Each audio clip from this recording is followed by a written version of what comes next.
दिमाग खराब है मेरा.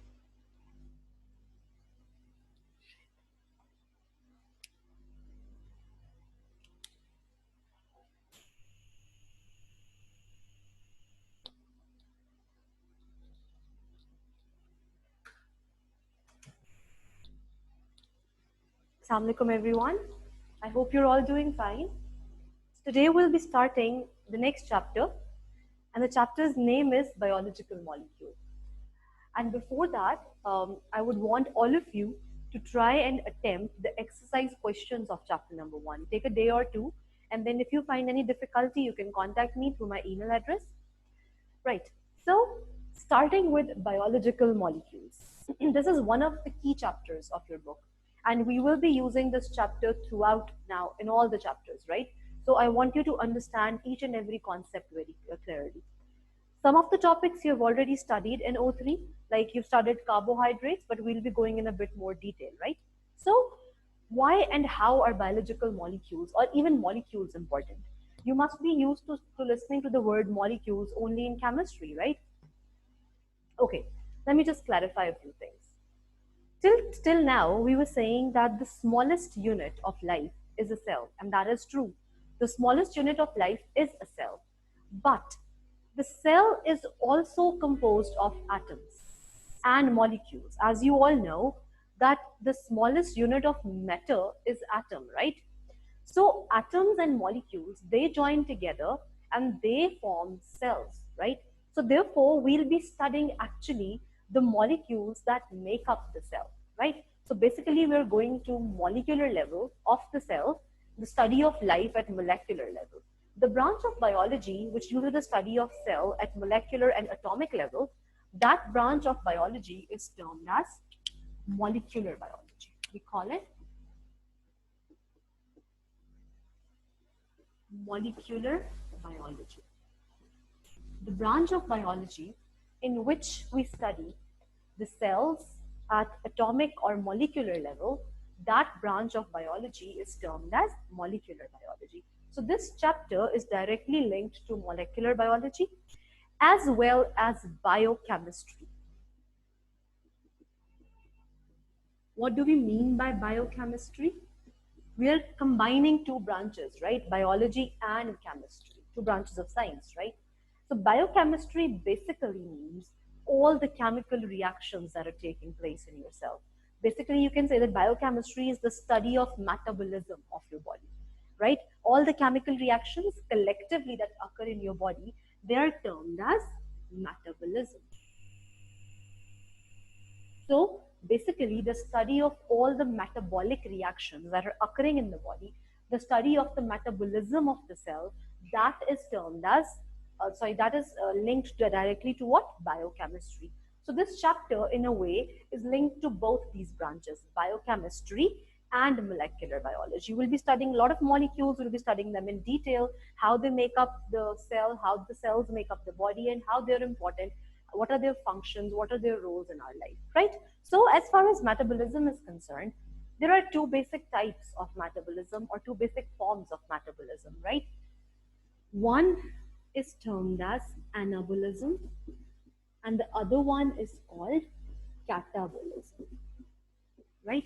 There are two types of metabolism, anabolism and catabolism. First of all, molecular biology is the study of molecules or the study of cells at molecular level, right? The molecules that make up the body, that make up the cell, they are studied under the branch molecular biology, right?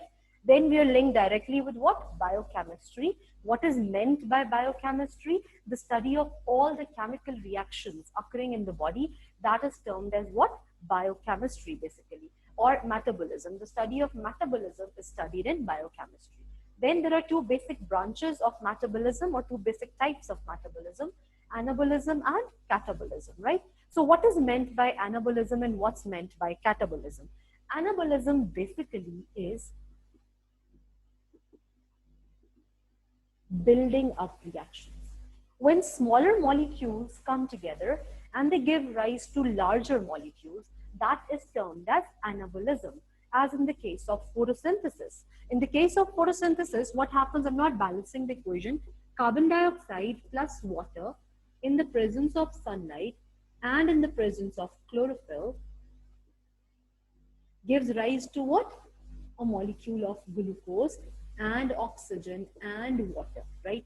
This reaction, because smaller molecules are joining together to give rise to a larger molecule, hence the reaction is termed as anabolism, or the metabolism is termed as anabolism, right? So the building of reactions when smaller molecules join together, giving rise to bigger molecules or larger molecules, that is termed as anabolism. It's a type of metabolism. That means in metabolism, both reactions can occur. Breaking of bonds can also occur, and building of molecules or joining of formation of new bonds can also occur, right? So catabolism, what's catabolism? Catabolism is basically breaking down reactions. When we break down molecules, just like in the case of, this was photosynthesis, an example of anabolism. Then we have respiration as an example of catabolism. What happens? C6H12O6, in the presence of oxygen, it breaks down into carbon dioxide, into water and ATP. This bigger molecule breaking down into smaller molecules, hence the reaction is termed as catabolism, right? Repeating this up again, when smaller molecules join together and they give rise to what? A bigger molecule, the reaction is termed as anabolic reaction or anabolism, right? Type of metabolism. And when bigger molecules or larger molecules, they break down and they give rise to smaller molecules, the reaction is termed as catabolism, right? Again, an example of metabolism, right? So this was just the basis of it. We'll actually be starting with the building blocks of life, right? So what are the molecules that make up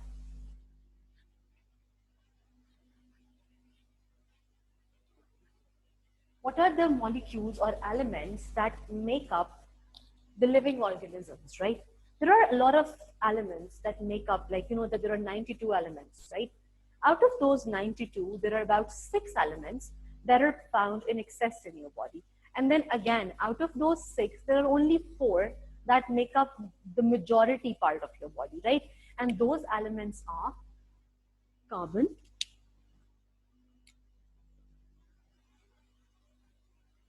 hydrogen, oxygen, and nitrogen. These are the macro elements. They are present in excess in our body. Carbon, hydrogen, and oxygen, or also nitrogen, right? The types of molecules, or the type of chemistry that's directly linked with the human anatomy, with the human body, they are called organic molecules. These elements join together, and what do they form? Organic molecules, right? And then those organic molecules, they make up our body, right? Nitrogen obviously does not account for organic molecules. Carbon, hydrogen, oxygen in excess, and then nitrogen is present only in a few molecules, right? Then there are a few more terms that you need to know. One of those, also there is phosphorus, also there is sulfur present in our body, also there is iron present in our body, but these are present in lesser quantity, right? So they are termed as micro elements. So we have 2 types of elements, you can say. Macro elements, elements are of 2 types, macro and micro.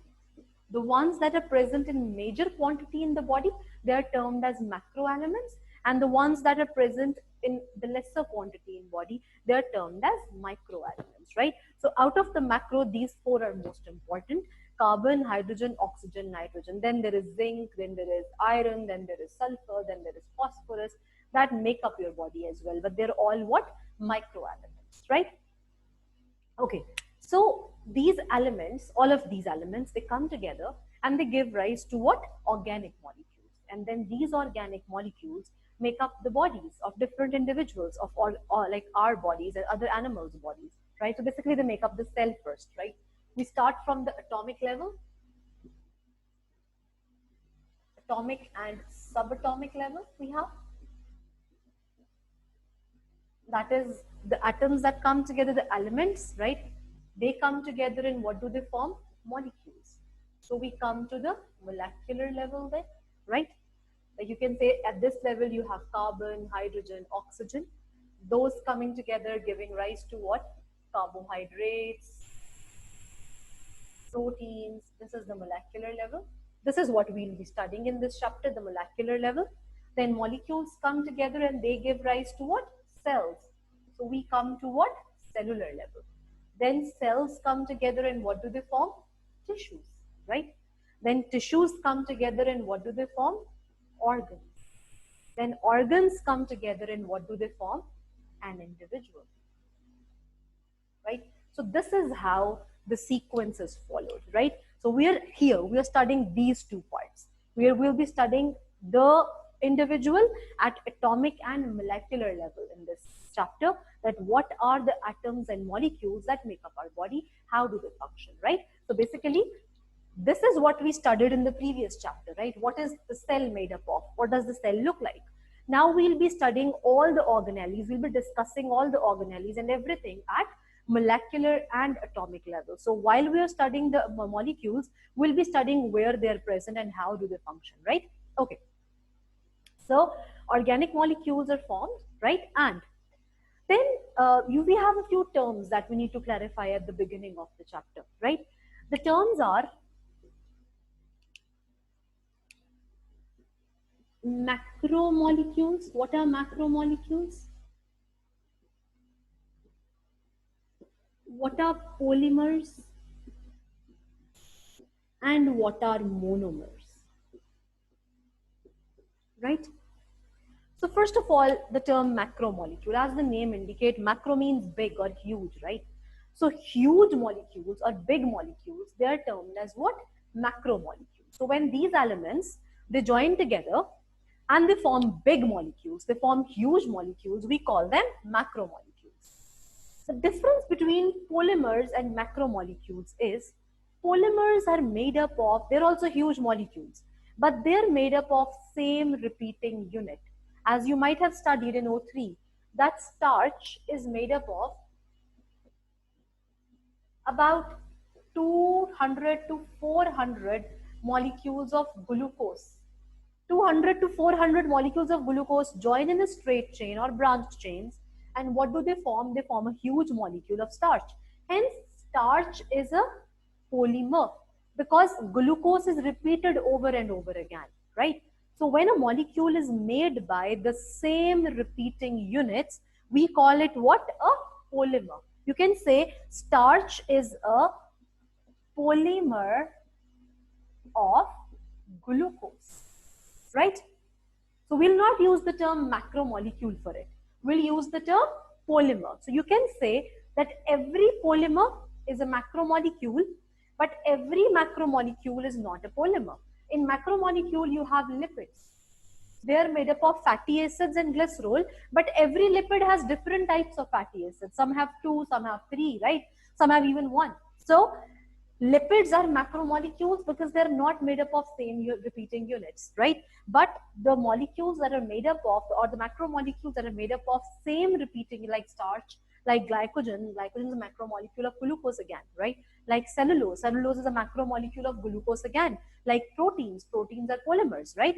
So when the same repeating unit is repeated over and over again, there is nothing present in starch, 200 to 400 molecules of glucose. Glucose molecules will be joined in line like this and so on, right? They'll make up what? Starch. The same molecule over and over again, repeating itself, giving rise to a large molecule known as a polymer, right? And when there are different types of molecules coming together, giving rise to a huge molecule, we call it what? A macromolecule. So I'm repeating that line again. Every polymer is a macromolecule, but every macromolecule is not a polymer, right? So I hope this is clear. What are monomers now? The repeating units that make up the polymer, they are termed as monomers. In this case, what was making up the starch molecule? Glucose, right? Glucose is repeating itself 200 to 400 times and giving rise to what? A starch molecule. Hence, in this case, glucose was the monomer. So when proteins are formed, amino acids are repeating themselves, right? So those amino acids then are what? Monomers, right? So the smaller units that repeat themselves or that join together, giving rise to a polymer, those smaller units are termed as what? Monomers. So in the case of starch, the starch is a polymer, whereas the monomer is the glucose molecule. Glucose is the monomer of this polymer starch, right? I'm repeating this again. Elements come together, right, in the form of atoms, definitely, and they give rise to molecules. The molecules that are formed or that make up the body and the molecules that are involved in the chemical reactions in the body of living things, they are termed as what? Organic molecules, right? In major quantity, we have four elements present in them: carbon, hydrogen, oxygen, and nitrogen. Then the category of organic molecules, we differentiate them into three basic types. We call them, or they make up, the macromolecules, or they make up the polymers, or they make up the monomers. So we'll begin with the macromolecules. When molecules come together and they form huge, big molecules, right? They are termed as what? Macromolecules. When hundreds of atoms or hundreds and thousands of atoms are joined together, giving rise to a huge molecule, they form what? Macromolecules. All the molecules in your body are macromolecules, basically, right? But then the macromolecules are, there are type of macromolecule that is termed as polymer. The difference between a macromolecule and a polymer basically is they're both huge. They're both made up of a lot of molecules. The basic difference is that polymers are made up of a repeating subunit. When one single subunit repeats itself over and over again, forming a huge molecule, we call them a polymer. Just like this, I gave you an example of starch. Starch is made up of 200 to 400 monomers of glucose, right? This glucose is the monomer of this polymer, right? So what is a monomer? The smaller molecule that makes up a polymer or that repeats itself, giving rise to a polymer. That molecule is termed as a monomer, right? Okay, so there are basically four categories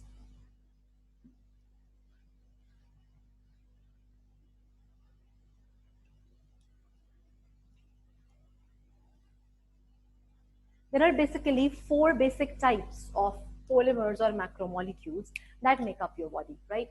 One, we call them polysaccharides. This is an example of carbohydrates, right? Then you have proteins that are made. One, two, then we have lipids. These you're already familiar with, right? You're already familiar with carbohydrates. You're already, proteins make up polypeptides, right? You're already familiar with proteins. You're already familiar with what are lipids. One new category that you'll be studying is the nucleic acids. Another organic molecule that's present in your body in excess. So our body is basically made up of these macromolecules: carbohydrates, lipids, proteins, and nucleic acids. Now, what are nucleic acids? DNA and RNA are termed as nucleic acids. Why do we call them nucleic acids? Primarily because they're present in the nucleus. The word nucleic comes from there. Because they're present in the nucleus, hence nucleic. And why acids? Because they're acidic in nature. Basically, they're acidic in nature, both of them.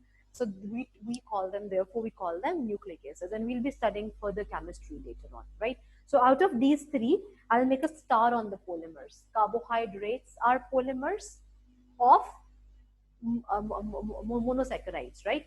Monosaccharides repeat themselves, giving rise to polysaccharides. Then polypeptides are, these are polymers. These are polymers of amino acids. Whereas lipids, they are not polymers. Nucleic acids are polymers, right? So we have three polymers here. Carbohydrates are polymers, and we will be studying them individually, separately. Proteins are polymers, nucleic acids are polymers. Whereas lipids are not polymers, lipids are what? Macromolecules. So you need to remember this thing, right? Monosaccharides repeat themselves, giving rise to polysaccharides, hence carbohydrates are polymers made up of the same repeating units, right? Lipids are not polymers, they are macromolecules. Proteins are polymers and nucleic acids are polymers, right? Okay. So we'll begin with carbohydrates. I'll just give you an outline of carbohydrates.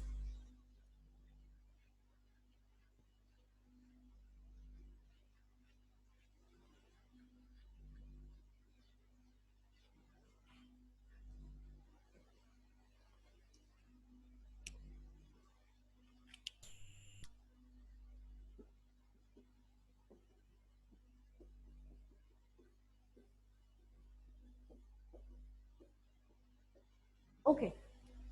As the name indicates, the first and the foremost thing that you need to know about this is carbohydrates are organic molecules. हमने already this बात established कर ली है that all the molecules that are present in our body, that make up our body, they're what? Organic molecules. Now, because they're organic, that means the major elements that make up carbohydrates are carbon, hydrogen, and oxygen, right? In the major quantity, they contain carbon, hydrogen, and oxygen. So all the carbohydrates in nature, they're all organic molecules. They're made up of what? Carbon, hydrogen, and oxygen, right? They're termed as carbohydrates. The term came from hydrated carbons, right? Why did we call them hydrated carbons? When they were first discovered, look at this formula closely. C6H12O6, this is a carbohydrate. Because the ratio of hydrogen and oxygen was same as present in water. Water, in the case of water, H2O, the ratio of hydrogen to oxygen is 2:1, right? 2 molecules of hydrogen, 1 molecule of oxygen, right? So here, just look at this thing. H12O6. 12:6, that means 2:1, right?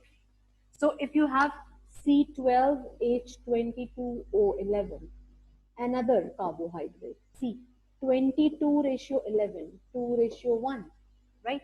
Because the ratio of hydrogen and oxygen was same as present in water. Water contains the ratio of hydrogen as in 2:1, right? Because the ratio was same in the case of most carbohydrates. I'm not saying all, I'm saying most carbohydrates, right? And most of them have the same ratio. Therefore, we use the term hydrated carbons, and this term was coined, carbohydrates was given the name, right? But later on, we found carbohydrates which had a different ratio. That means all carbohydrates do not have this ratio. Most of them have this ratio. But because the term had already been coined, so we did not change it, right? We did not change the term. The same term was used, carbohydrates, right? So, two basic things. They're organic molecules made up of carbon, hydrogen, and oxygen, right? The name comes from the term hydrated carbons. And why do we call it hydrated carbon? Because they have same ratio of hydrogen and oxygen as present in water. Most of the carbohydrates have same ratio of hydrogen and oxygen as present in water. I gave you an example of glucose and sucrose. Glucose contains 2:1 hydrogen oxygen, and similarly the sucrose molecule also contains this in 2:1. I'm repeating it again, not all carbohydrates, but most carbohydrates have this ratio. Hence, we call them hydrated carbons or carbohydrates, right? The next point, we will be studying 3 basic classes of carbohydrates, or it starts with 3 basic classes, and there are 3 basic classes. What are they? Monosaccharides,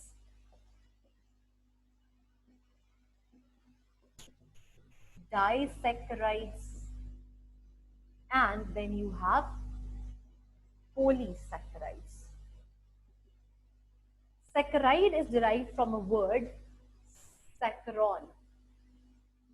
Saccharon means sugar, right? Monosaccharide, mono sugar. What do we mean by mono sugar? We'll be studying that. One thing you need to make very clear, monosaccharides are the smallest molecules. So you can say that these are the monomers basically, right? Or they are the building blocks. These are the monomers that make up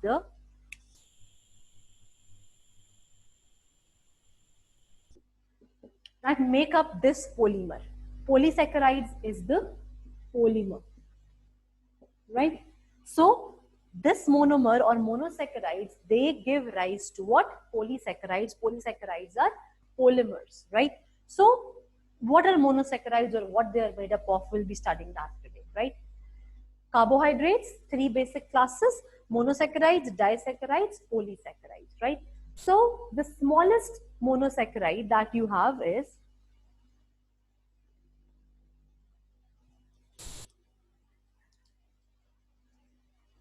they are the sugar molecules. The smallest monosaccharide that you have is a 3-carbon sugar.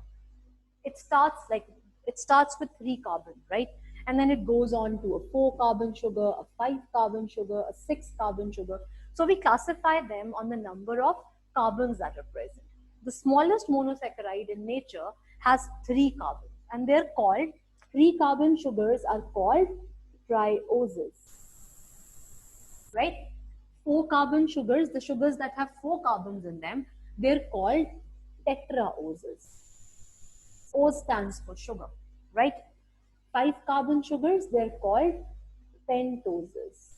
6-carbon, they're called hexoses, and so on, right? So the smallest monosaccharide in nature has 3 carbons in it. We'll talk about hydrogen or oxygen later on. How many hydrogen, how many oxygen, we'll be talking about that later on. But the smallest one has 3 carbons, right? They have a general formula, and the general formula is CH2ON. The general formula is CH2ON. What do I mean by N? N means that the number of, like if I say that N is 3, here we have how many carbons? 3. So I'll replace N with 3. That means C3, H was already 2, so we'll multiply 2 with 3, and O also 3, right? This will become C3H6O3. So if you know the number of carbons, you can easily calculate the formula with N, where N is equal to, I'll just write it down here, CH2ON is the general formula, where N is equal to number of carbons, right? Or you can say CH2NON. We'll remove this N. This is the general formula, where N is equal to the number of carbons. I'll write this again.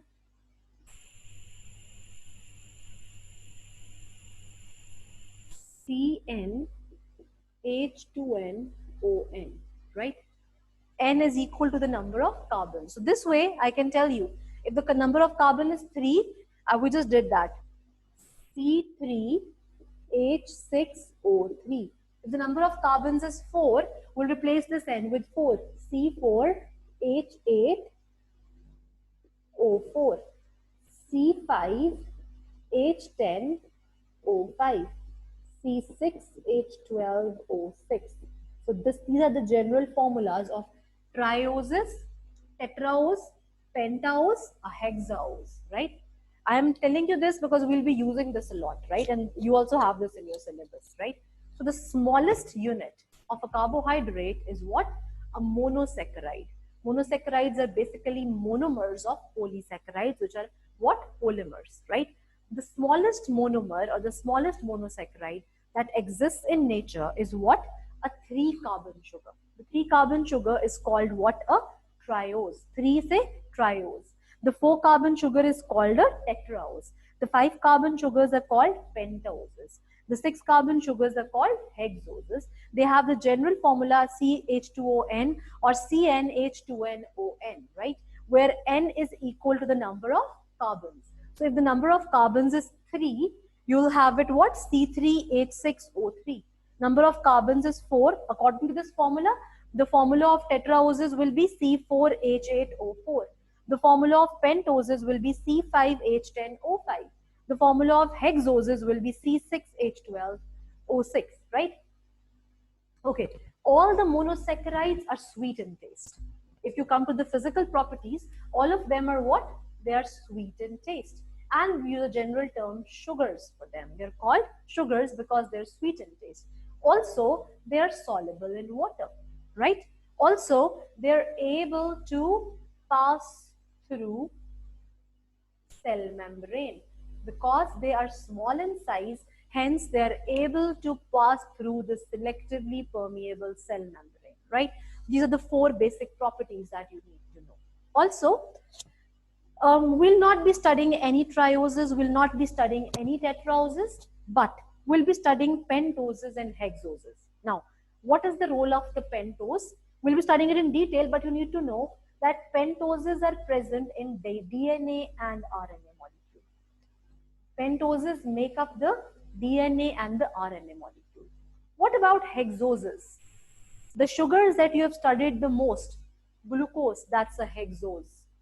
So there are three types of hexoses: glucose, galactose, जो आपके syllabus में है, right? And fructose. And we'll be continuing this on Friday. But glucose, galactose, and fructose we'll be studying in detail. So our monosaccharides is not done as yet. We'll be studying it in detail on Friday now. But there are three basic types of hexoses in your syllabus that we'll be studying in detail: their structure, their function, how do they form a monosaccharide, how do they act as a monomer, right? We'll be studying all of this in detail. Glucose, galactose, and fructose, all three of them have the general chemical formula or the molecular formula C6H12O6. This formula is the same for glucose, it's the same for galactose, it's the same for fructose. That means they have the same chemical formula, but they have different assembly of atoms. What is the difference? How does the difference make them chemically different? That we'll be studying in detail on Friday, inshallah, right? So please do go through it once in your books, and also do try and solve the exercise of chapter number 1. Allah Hafiz, I'll see you on Friday.